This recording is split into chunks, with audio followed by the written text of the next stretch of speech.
YouTube channel, your home of exclusivity. Just a couple of minutes ago, Fiorentina midfielder and Ghana midfielder Duncan has decided to retire from international football.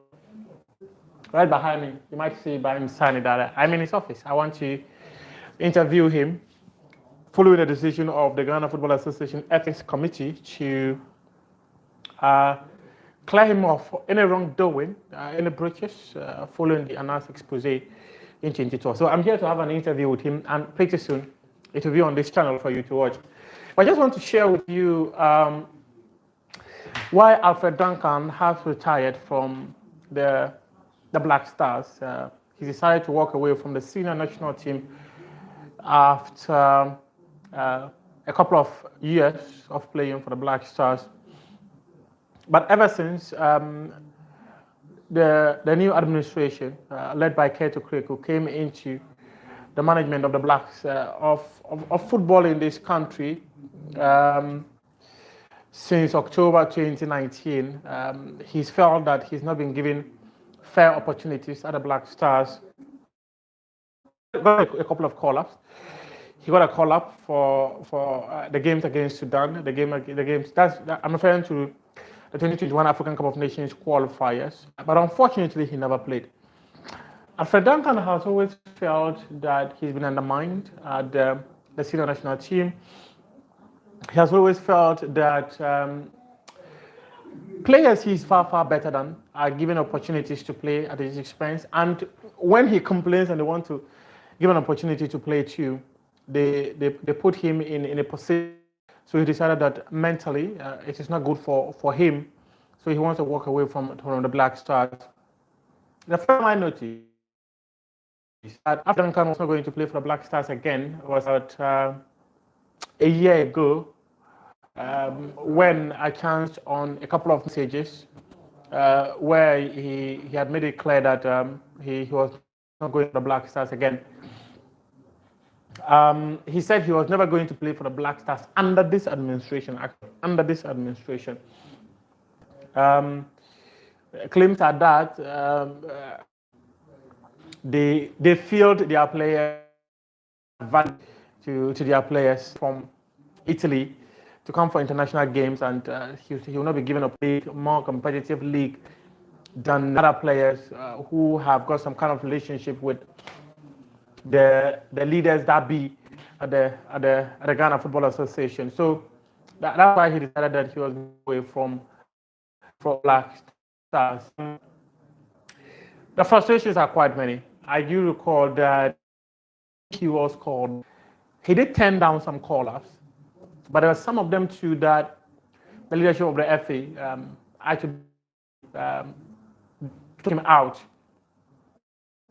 Let me cite of some players that the GFA president himself personally took their names out. When Ghana was getting ready to play Morocco, many would recall Ghana played two friendly matches. One was against Morocco and the other was against Cote d'Ivoire at the Keko Sports Stadium. When Ghana was getting ready to play Morocco, these are Ghana's 17 players. That's why he tried to that administration is no longer placed and people actually decide to speak to him. He will rescind his decision because of what I'm privy to. Now, two players under 30 have retired from the Black Stars under the leadership of Ghana Football Association of Keto Kreku. Difficult to appreciate why, but Bernard Mensah's decision is to retire, and then Alfred Duncan, that's Ibrahim Sannie Daara right behind me, like I said. I'm here to have a conversation with him. Ethics Committee, and I will have a conversation with him. You see it pretty soon. Sannie, please come. There are communications that of Ghana Football Association, a CAF media expert. Yes, are you? Yeah, okay, we are live. Yes, we are live. We are back. I keep on receiving messages of congratulations, people wishing me well. Yeah. So you hardly have the time to even reflect on it. Process it, yes. So first of all, I would like to thank the entire Ghanaian media the sports media fraternity. They've been really, really supportive over these past years of ordeal. And also my family, they've been really, really, really supportive of me. My wife, my kids, my entire family, my extended family, my friends, and the people around me, the people in Nima and elsewhere, and worldwide. I'm a role model for a lot of people here. And when this thing happened, you question yourself. Particularly, my mom was an Islamic preacher. Wow. She used to preach a lot. So you can imagine that if the son of a preacher taking bribe. I find this attack as not only an attack on me, but to strip my family of its dignity, to strip the status I hold as a role model for Muslims in this country, of any sense of authority or something that you have.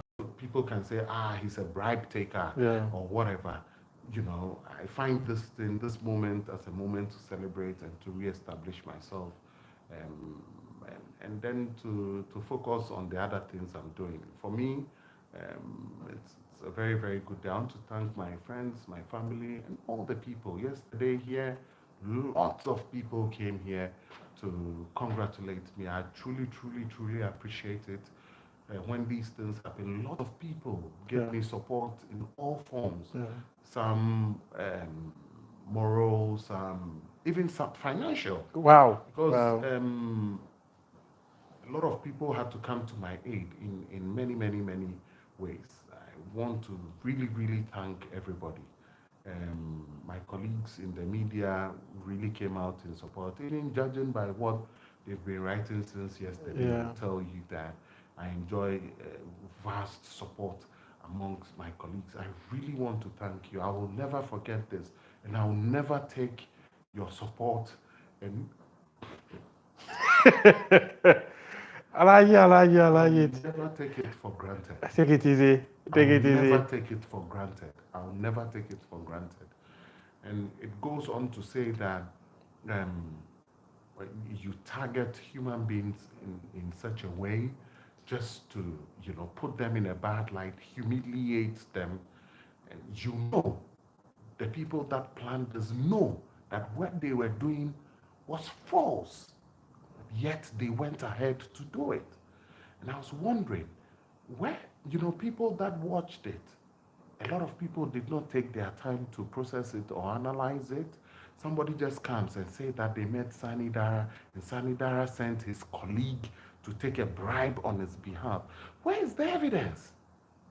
You heard me in the tape saying everything, even waving my hand. In just a 3-minute session, then they just write captions on the video and say Sannie Daara. Where's that person Sannie Daara sent? Who's that colleague of Sannie Daara? Where did Sannie Daara send him? Did he take the money? Did he come? Did he bring the money to? All of these questions were never answered in the video.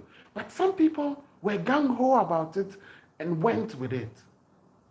It's truly hurtful that you build your reputation over the years, and just because of football or positions people want in football, they just want to damage you in the most withering terms, to kill you. In fact, it's worse than death.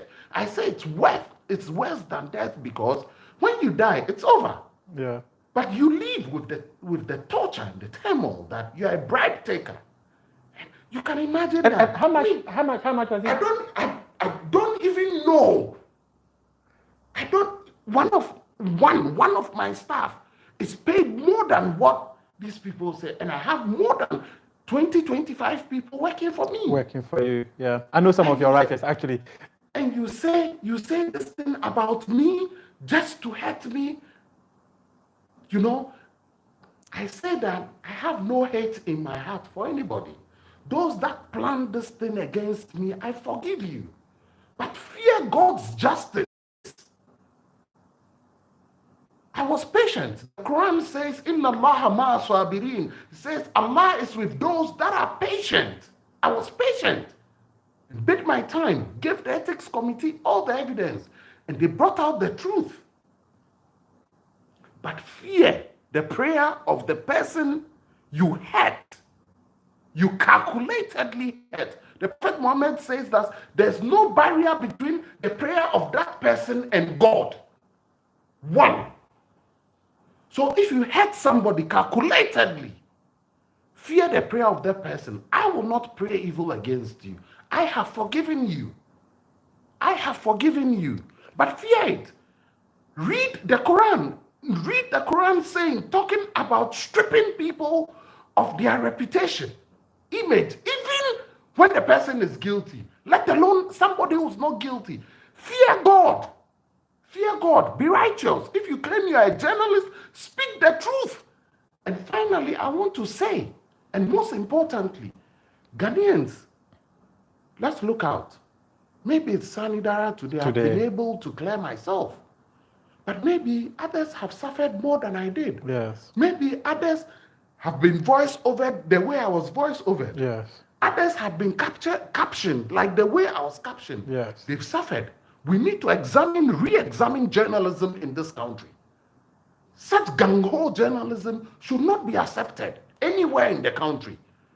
Where can these people seek redress? If we didn't have these systems in football for where I could seek redress, I've been tainted forever. But in this case, it was Anas and Tiger Eye that decided to go to the ethics committee so that they will punish you for your role. And the ethics committee now feels that you're no longer guilty. So this one, they took you there, and ethics committee said, you brought the man, we say he's not guilty, isn't it? Exactly, and that's the truth. But they should examine their conscience. They should examine their conscience. These questions need to be asked. You said Sannie Daara sent his colleague. Who's that colleague of Sannie Daara? Sannie, we have viewers here. What actually transpired that very day? What transpired? Well, what transpired if was you that can I recall. was just around one day, my phone rings almost every minute. Yeah. I was receiving calls. What happened? This guy called maybe more than 30 times. Wow. So I felt that the person was in distress. I picked. The guy said, oh, my name is Aqua. When you come to the stadium, you give me money. And I'm not the one that would give a gift and blow it. It's against my principles. But for this purpose, I'll say, when you go to the stadium, normally around the VIP area, you have these hangers on that beg you for money. Even some of us. Not like Sannie. So this guy said that, oh, I'm one of the guys that if you come for House of Folk matches, I didn't know him. He said, my name is Aqua. Okay, what do you want? He said, I need to see you. It's urgent. It's very, very important. I said, if it's important to you, it's not important. I told him this. If it's important to you, it's not important to me. And he said, I have a friend who's a club owner and who's a manager of a football team, and the guy wants to, he's got a player called Thomas Abbey, plays for Hearts of Oak, and that he wants to meet you, so you can have a conversation because he's got a contract abroad, and the contract is dependent on him playing for one of the national teams, and he wants him to play in the local Black Stars. So the first question I asked him, is that what you do at Accra House of Oak? He said, no. So I asked him, what is your position in House of Oak? He was littering. He wasn't even clear of what position he had at House of Oak. So I told him that, I have said that it's not possible to do that. He should just tell his player to work hard. If he deserves a place, he'll be given a place. He said, no, the thing is that if the guy looks after him, and that if he sends him and he doesn't go, or just sends the message, the guy will think that he didn't do the work, and he might lose his source of livelihood. So I said, okay, no problem. That was quite a smart one. Yes. So I said, tomorrow afternoon, you'll be training at lots of people. There are lots of people. People didn't remember the day. I was there. I met the guy. The guy called me. The conversation we had was even less than 5 minutes, maybe 5 minutes. What's your name? He says his name is Alassane, so something like that. He's from who? he narrated the story. I told him, first of all, it's not possible to do that. You don't do that in football. Tell your player to work hard. If he works hard and deserves a place, he will be called. Then just as I was wrapping up, then the guy said, oh, thank you for giving me an advice. This is an envelope for you. So you could see me waving my hand. I said, no. The person you came with, who is a beggar, intuitively, you can give it to him. That was what I did. I left the scene. That was my first and last contact with them. Then these guys go there, chop the video, write, do a caption, then say Sannie Daara sent his colleague to go and take the bribe on his behalf. Who's that colleague of mine, man? Where did Sannie Daara say his colleague? So if I'm sending my colleague, therefore my colleague you should have a record of me sending my colleague. Of your colleague, yeah. You don't. 3, he said he sent to take the bribe. So when my colleague went there, he took the bribe. Where is that evidence? You didn't provide it. Where's the evidence showing that when he took the bribe, he even brought all of these fictitious characters don't exist. So all they did was to write captions on the video and put it out there. But isn't it quite interesting that you and your colleague came to meet them? Your colleague is standing next to... It's not my colleague. But that's what they claim. You see, when somebody plans evil, they try desperately to make... so it means that the person should, if the person is your colleague or your aide, he should be standing next to you. Why is he standing next to you? The person, if you see the video they gave to the ethics committee, yes, the person was standing with them. When I was coming, then the guy approached me. So you can see that they desperately tried to find something, against me. But God being so good, if you keep to a character, or you have, your character, nobody can dent that character. Because it will stick with you wherever you are, whichever time, whichever test you are. I didn't know they were filming me. But my true character. But this one there, I'm filming you. Yeah, this one I know. That is the Ibrahim Sannie Daara, former communications director of the Ghana Football Association. Now he's...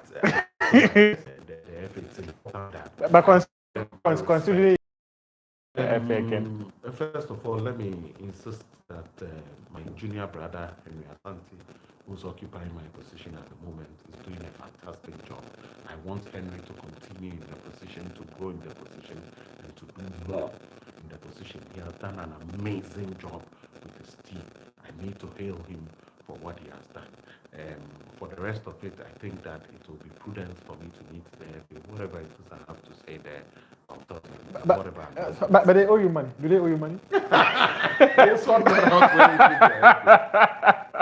That is Ibrahim Sannie Daara. I'm going to have a conversation with him. Maybe you can see some excerpts on this platform. Thank you, Alaji. Thank you very much. I appreciate your time.